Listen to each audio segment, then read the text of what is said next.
The black youth was drifting away from Jesus. 1930s Chicago is the scene. Was it too late? If not, what was to be done? We'll find out right now as we continue our studies from the 1945 book Black Metropolis by Dr. St. Clair Drake and Horace Caton. Unity.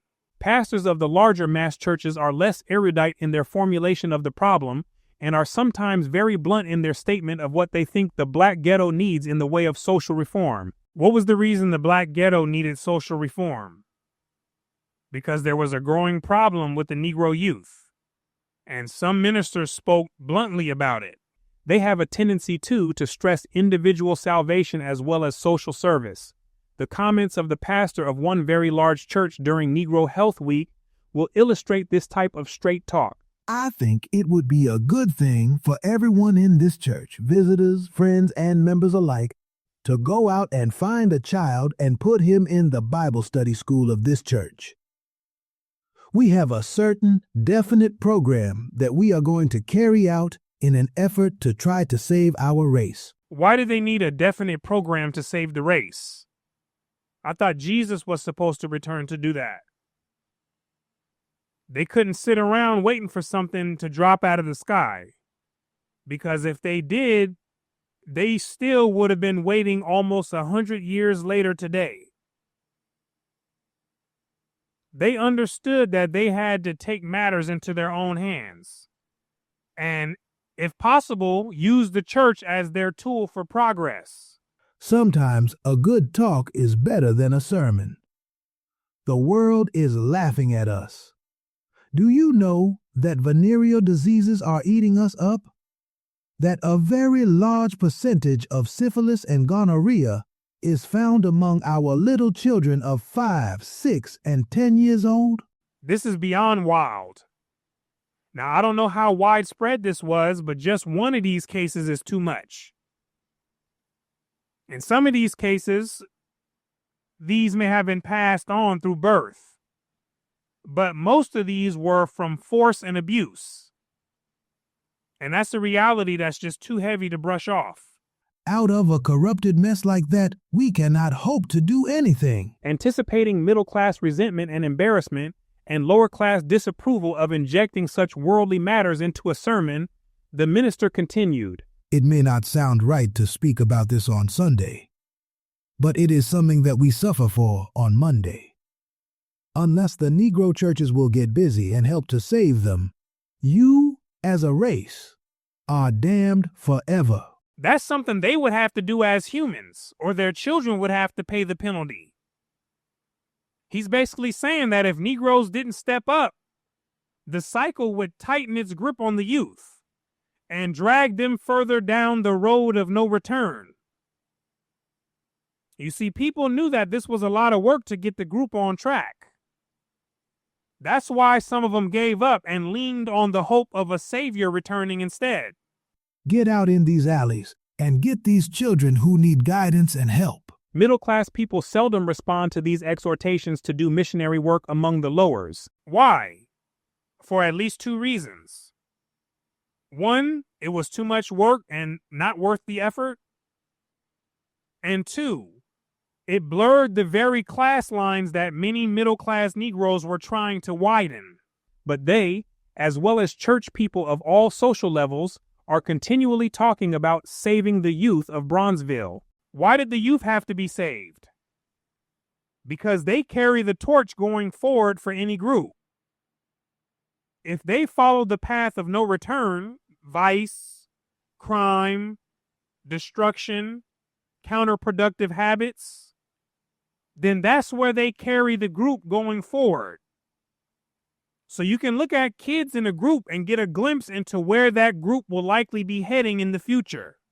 Bronzeville's devouter church people are almost unanimous in their belief that our young people are on the road to hell. And every generation since has said that about the one after it. That's the cycle. That's the loop. And it will continue being said until people break free to complete the transformation. They see the youngsters streaming to the movies and taverns and dance halls, Even on Sunday, for Sunday school and young people's societies are unable to compete with the city's more exciting leisure time pursuits. This was one of Mr. Booker T. Washington's concerns about Negroes going into the city. He knew that once they got there that they would fall into many temptations. They know that the lower class world provides even more sinister enticements, and that the preacher's pleas, the teacher's admonitions, and their own whipping and counseling do not hold the children in line. The environment spoke louder than the old-timers ever could.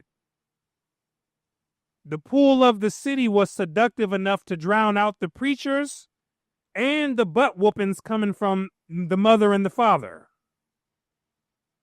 This was the clash of the Southern Negro mentality and raw city life. Older people in Bronzeville, like oldsters everywhere, spend a great deal of their time shaking their heads and denouncing the younger generation. Again, just like every generation after did. My generation of millennials were wild too. And I see many of them shaking their heads at the next generation, forgetting that we did much of the same things in our time. The kids are only repeating the pattern, but in a new era. Why? Because the cycle continueth. What many people tend to do is retroactively create fantasies about the past. And they selectively remember only what fits the story when they're shaking their head. And more than likely, this was the same thing happening here with the older people in Bronzeville. Most of them feel that the church ought to do something about it. In analyzing the problem of juvenile delinquency, Bronzeville's middle-class ministers usually exhibit an interesting blend of theology and sociology.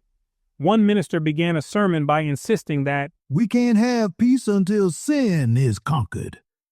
Christian people must help fight down some of the things in our community that cause our boys and girls to go astray. I tell you, I am getting quite alarmed about our young people. I was called into a private meeting with some of the city officials. They told me that the Negro youth of Chicago were committing more crimes than ever in the history of Chicago. And the crimes were relatively small compared to today. It was more petty stuff than deadly stuff. But for that time, the numbers felt high.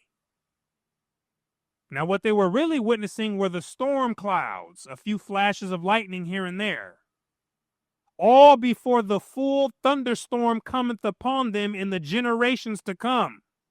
They wanted to know just what is the cause. I could only give this solution: wipe out vice and give my people jobs. Is that true? Not all the way. Vice and absence of jobs don't turn people into criminals, unless they're starving on the street and it's out of necessity that they rob you. These are surface-level explanations, the ones that are safe and conventional, but don't peel back the onion. Right? It sounds good from the mouth, but it doesn't get at the core issue. In the final analysis, all preachers blame the home. Now it's getting closer. One minister did so before a statewide Baptist convention by saying, we must have Christian fellowship in the home. Boys don't want to be bad, but economic conditions compel them to be so. One parent has to get up at 1 hour, another at another hour, and one may work at night. There is no more of that set time for devotion in the home. This has caused the home to be upset. It had weakened the discipline and moral structure. The working environment in Chicago was far different from that of the South, and many families didn't make the necessary adjustments to hold things together. What to do about it? Reestablish family altars. Bring the young people into the church. Make your children comrades. The home has fallen short of what it should do. You can never have right homes unless they are built on this book, the Bible. And one step further, it's not the book. It's how the book is interpreted and applied. Negroes clung to that book more than anyone else. So if it was a magic book in its own right, then Negroes should have been reaped the benefits of that by now. But that's not the case. Its power is entirely user-dependent, just like an engineering textbook. To make it work as a cultural anchor, they would have to interpret it and apply it similarly to how many of the Jews do. They bend biblical interpretations to allow them to be culturally and economically successful. And they use the myths to create pride and a sense of belonging. They have an entire system built around it. And that's essentially what we did when I was in the Israelites. But I left because I wasn't looking for just a good story. I was looking for reality. He compared the Baptists and Methodists with the Catholics and Jews who come closer to saving their young people by not letting outsiders get to them. Wherever you find a Jewish synagogue or Catholic church, you find their school right along with it. Many of them know the importance of being able to indoctrinate their kids before someone else does. Because indoctrination is going to happen one way or another. It's just a matter of who gets to them first. Negroes didn't build that type of defense system, and the environment took hold of a lot of the youth.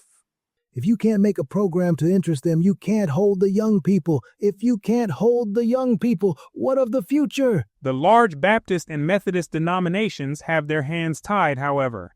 In the first place, sound doctrine does not permit dancing and card playing under secular auspices. Here we go. It absolutely forbids any such activities under church control. Attempts to plan community recreational programs therefore do not have the wholehearted support of most older church people, except among Congregationalists, Episcopalians, and Catholics, which were the middle and upper middle class churches, the Strivers and Strainers, and the Dicties. A few of the old folks from here supported the recreational programs. The feeling that they are losing the youth leads many ministers to assail the Catholics and other churches that do not denounce card playing and dancing. One minister commented, "You've got a proposition on your hands with the Catholics. They say these things are all right if you go to Mass afterwards." Several conferences have been held in Bronzeville during the last few years to discuss ways and means of saving Protestant youth from the Catholics. At one such conference, a preacher advised, "Have a program so interesting that the Catholics will come here." But he had no practical suggestions.